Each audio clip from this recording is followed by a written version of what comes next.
आकाश दोनों मानते मेरा ही शासन है। ये पाखंडी चलन ढल नहीं सकता। वो नारायण मेरे घर में और वो सदा ही रहता है मेरे डर से क्षीर सागर में। यदि रावण की भुजा फड़कती है तो आकाश में बैठे लोकपाल, दिक्पाल और देवता ऐसे कांपने लगते हैं। भगवान नहीं कोई दुनिया का और न कोई जग का ईश्वर है। ईश्वर यदि कोई है जग का तो केवल लंका ईश्वर है। हे मनीश्वर, मेरे चरणों का वंदन कर।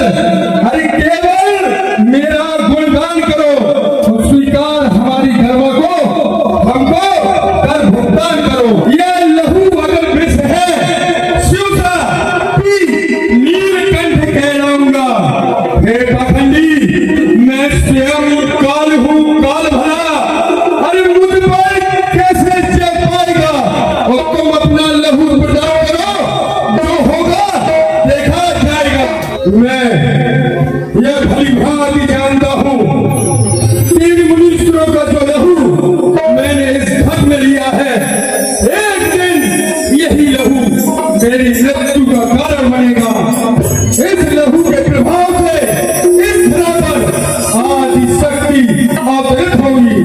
ये सारी सृष्टि देखेगी पावन आदर्श पुनीता का और मेरा यह कृत्य कराएगा एक दिन अवतरण सीता का। सेनापति अकम्पन, जी महाराज। क्या संदेश प्राप्त हुआ है? क्या कोई ऋषि मुनि जो हमारे शत्रु नारायण की आराधना करते हैं, क्या उनके द्वारा नियमित रूप से वर प्रदान किया जा रहा है या नहीं? महाराज, गुप्तचरों द्वारा पता लगाया गया है कि कुछ ऋषि मुनि है जो अपना कर प्रदान नहीं कर रहे हैं। क्या कहा? लंकाधिपति रावण के आदेश का पालन न करना केवल एक ही दंड है, वो है मृत्यु दंड। सेनापति जी महाराज, शीघ्र हम स्वयं चलकर ऐसे ऋषि मुनियों को यथाउचित दंड देना चाहते हैं। जय श्री राम। जय महाराज, चलो।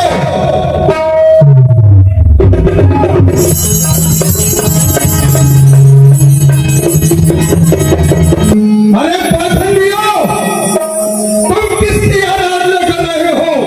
हे मुनीश्वरों, जिसकी तुम आराधना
हे मुनीश्वर, यदि रावण की भुजा फड़कती है तो आकाश में बैठे लोकपाल, दिक्पाल और देवता ऐसे कांपने लगते हैं। हे पाखंडी, जिसकी तुम आराधना कर रहे हो उसके साक्षात दर्शन तुम्हें कभी नहीं होंगे। हे पाखंडी, भगवान नहीं कोई दुनिया का और न कोई जग का ईश्वर है। ईश्वर यदि कोई है जग का तो केवल लंका ईश्वर है। हे मनीश्वर, मेरे चरणों का वंदन कर, अरे केवल मेरा गुणगान करो और स्वीकार हमारी धर्म को, हमको कर भुगतान करो। हे राक्षसराज, अत्यधिक अहंकार अच्छा नहीं होता है और वो अहंकार ही एक दिन विनाश का कारण बनता है। इस बात को तुम भली भांति जानते हो। जिस शिव का पूजन कर तुमने अतुलित बल वैभव पाया है, उस शिव ने भी नारायण के चरणों में ध्यान लगाया है। नारायण के भक्तों का बल असुरों से हार नहीं सकता। अरे प्रभु के भक्तों को तू क्या है, वो ब्रह्मा भी मान नहीं सकता। हे मूर्ख, जिस तरह का तू मंगल प्रयास कर रहा है, अभी तेरा सर घर से अलग कर दिया जाएगा। जिस कष्ट में रहता ब्रह्मा का कर पर दानव पाते हैं, वो सृष्टि में रहता ब्रह्मा भी प्रभु का ही ध्यान लगाते हैं। अरे जीवन भर पाप किया जिसने, जीवन भर पाप किया जिसने, हम क्यों उसका गुणगान करें। अरे धन द्रव्य नहीं कुछ कुटिया में, तो कैसे कर भुगतान करें। अभी मौका है। दुनिया में कोई द्रव्य आदि नहीं है। यदि कोई द्रव्य आदि नहीं है तो तुम्हें अपने शरीर का लहू कर के रूप में प्रदान करना ही होगा। हे राक्षसराज, अगर हमारा लहू कर के रूप में लिया गया तो ये लहू ही एक दिन तुम्हारे विनाश का कारण बन जाएगा। क्यों? ये लहू हमारा लहू नहीं, प्रलयंकारी हलाहल है। अंत में दबा हुआ प्रभु के भक्तों का दवान है। जिसको तुम जीवन मान रहे, अरे वो मरण बन जाएगा। अगर हमारा लहू लिया गया तो एक दिन तुम्हारी मृत्यु का वह कारण बन जाएगा। इसलिए अनाचार मत कर, हमारे लहू को कर के रूप में लेकर अपनी मृत्यु को आमंत्रित ना कर। अच्छा सर, सावधान हो जा, सावधान हो जा। लहू और मेरी मृत्यु का कारण। हे पाखंडी, मैं अजर अमर हूँ। अरे सृष्टि के लोगों से क्या भय खाऊंगा। यह लहू अगर विष है, सुन रहे हो, यह लहू अगर विष है, शिवसा पी नीलकंठ कहलाऊंगा। हे पाखंडी, मैं स्वयं काल हूँ, काल भरा। अरे मुझ पर कैसे चल पाएगा। और तुम अपना लहू प्रदान करो, जो होगा देखा जाएगा। हे राक्षसियों, इन मनुष्यों का लहू इस घर में कर के रूप में स्वीकार कर लिया जाए। हमारी रक्षा करो, रक्षा करो, रक्षा करो।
और प्रजा के दुखों से व्याकुल जब महाराज चुनाव होंगे तो मेरा बदला पूर्ण हो जाएगा। इतना शीघ्र सेनापति जाओ और हमारे आदेश का पालन करो। हम अवश्य जाते हैं, आपका पालन करते हैं आदेश का महाराज। मैं यह भली भांति जानता हूँ तीन मुनीश्वरों का जो लहू मैंने इस भग में लिया है, एक दिन यही लहू मेरी मृत्यु का कारण बनेगा। इस लहू के प्रभाव से इस धरा पर आदि शक्ति अवरुद्ध होगी। ये सारी सृष्टि देखेगी पावन आदर्श पुनीता का, और मेरा यह कृत्य कराएगा एक दिन अवतरण सीता का।